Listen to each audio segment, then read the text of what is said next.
एक बार एक भिखारी अपने जीवन से परेशान हो चुका था, क्योंकि उसे अपने जीवन को चलाने के लिए भीख मांगना पड़ता था। उसे हर एक चीज के लिए भीख मांगना पड़ता था।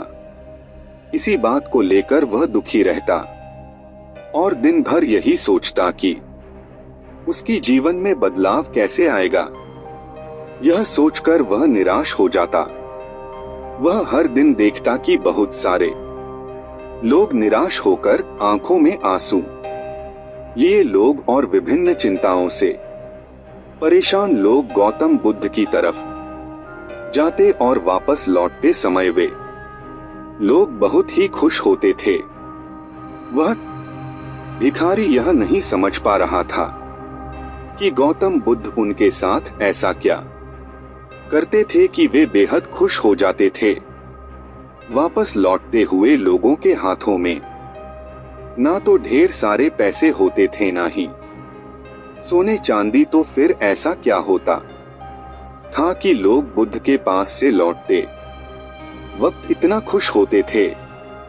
यह सब सोचकर वह भिखारी भी निर्णय लिया कि वह भी महात्मा बुद्ध के पास जाएगा और देखेगा कि ऐसा वहां क्या हो रहा है कि दुखी लोग उनके पास जाकर खुश हो जाते हैं। वह बुद्ध से मिलने के लिए उनके पास चल पड़ा। जहां बुद्ध मौजूद थे वहां बहुत लंबी कतार लगी हुई थी, तो वह भिखारी भी कतार में लग गया। कतार में लगकर वह अपनी बारी का इंतजार करने लगा।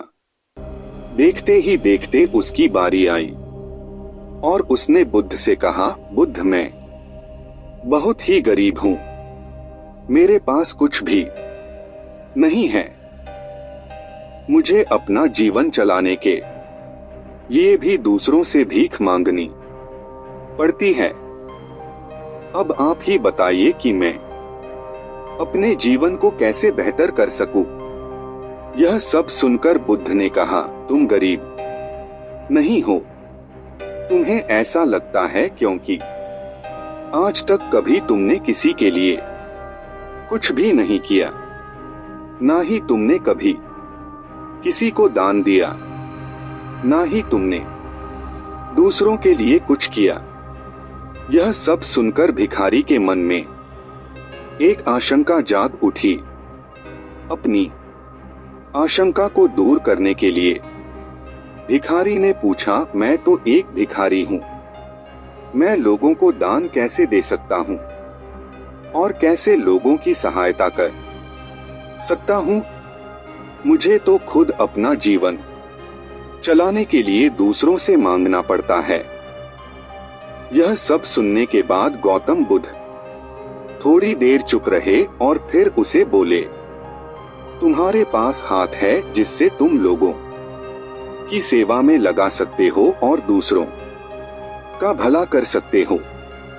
इसके अलावा तुम्हारे पास मुंह है जिससे तुम लोगों से अच्छी अच्छी बातें कर सकते हो और दूसरों का हौसला बढ़ा सकते हो। यह सब करके भी तुम दूसरों की सहायता कर सकते हो। जरूरी नहीं कि दान सिर्फ पैसों से किया जाए। हम चाहे तो हम शिक्षा का भी दान कर सकते हैं, चाहे तो अन्न का भी दान कर सकते हैं।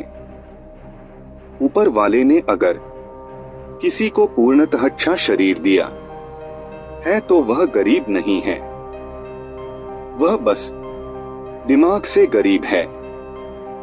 उसे इस विचार से हटकर दूसरों की सेवा में लगाना चाहिए। बुद्ध की यह सब बातें सुन लेने के बाद वह भिखारी बहुत ही ज्यादा खुश हो गया और उसका मन अब संतुष्ट था। हम सब इस बात की चिंता में समय बर्बाद करते हैं कि हम गरीब हैं, लेकिन यह सत्य नहीं है। सत्य तो यह है कि जब तक हमारा शरीर पूरी तरह से बेहतर है तो हम उसका उपयोग करके आगे बढ़ सकते हैं और खुद के जीवन को बेहतर बना सकते हैं। अगर कोई व्यक्ति सिर्फ अपने गरीबी पर ध्यान दे और उसे बदलने की कोशिश ना करें तो वह मूर्ख है। इसके अलावा हमें इस कहानी से यह भी सीख मिलती है कि दान सिर्फ धन का ही नहीं, शिक्षा, भोजन, अच्छे विचार आदि का भी किया जाना जरूरी है। अगर आपके पास धन नहीं है तो आप शिक्षा का दान कर सकते हैं या फिर आप दूसरों के ये अच्छे विचारों का भी दान कर सकते हैं। इससे समाज बेहतर होता है। अगर आपको मेरी वीडियो पसंद आई हो तो वीडियो को लाइक और हमारे चैनल को सब्सक्राइब जरूर करें।